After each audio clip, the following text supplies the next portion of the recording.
Welcome to the Deep Dive. We grab your sources, your questions, and really get into the details that help you stay well informed. Today, we're taking a close look at hydronic radiant floor heating. It's something that, well, sounds like it could really change things for home comfort and energy.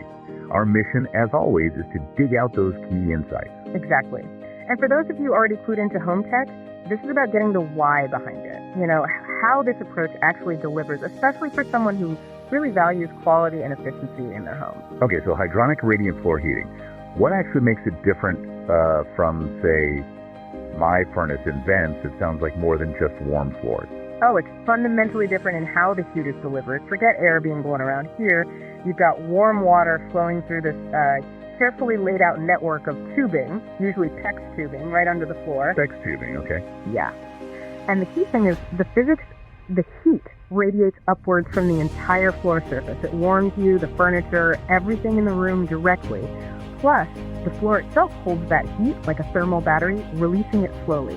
That's what gives you that incredibly stable, comfortable temperature without draft. That consistent warmth. That does sound really nice. But beyond just feeling cozy, what are the other big advantages? What really makes it stand out? Well, connecting to the bigger picture, the major one is energy efficiency. Big time. Because it warms objects and people directly, not just the air, the system can run effectively with water at a lower temperature compared to what a furnace needs. Lower temperature means less energy use, right? Precisely. That's where those potential savings come from. People often see reductions, maybe, up to 30% on heating bills. It's significant because the heat transfer is just more effective. And think about the air you breathe. No ducts blowing dust, allergens, pet dander all around the house, so it generally means much cleaner indoor air. Healthier, really. That's a huge point, especially if you have allergies or asthma in the house. And I'm curious, what about the house's value? Does putting this in actually increase what your home is worth?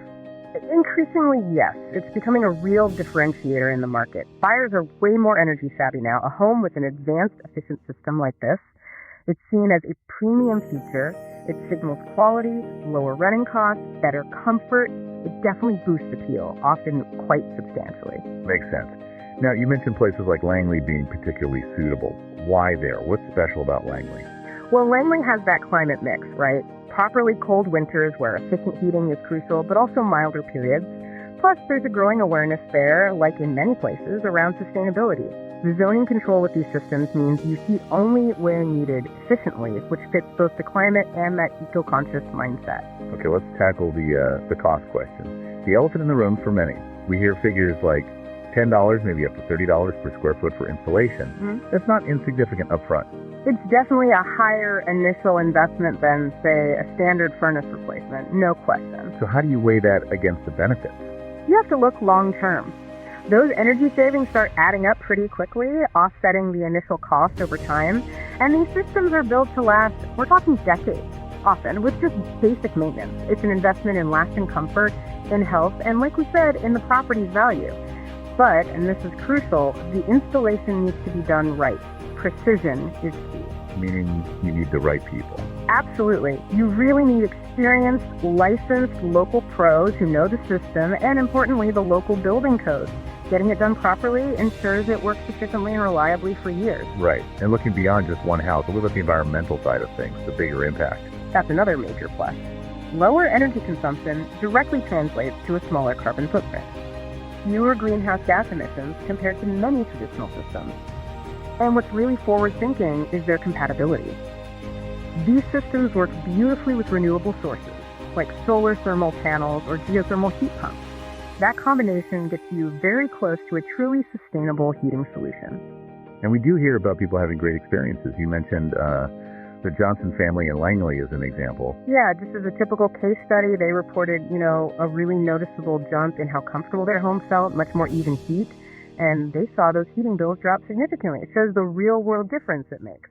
So if we boil it all down, you get top-tier comfort, you save potentially quite a bit on energy, you add value to your home, and you're doing something better for the environment. It really covers a lot of bases. And it sort of makes you think, doesn't it? If more homes adopted, integrated, efficient technologies like this, it's not just about transforming one house, it could contribute to a much bigger shift, towards more sustainable, comfortable communities overall. What's that collective impact look like? That is definitely something to think about. A really interesting perspective. Thanks for walking us through all that. And thank you for joining us on the deep dive. Hopefully you feel much more informed now. Stay warm out there.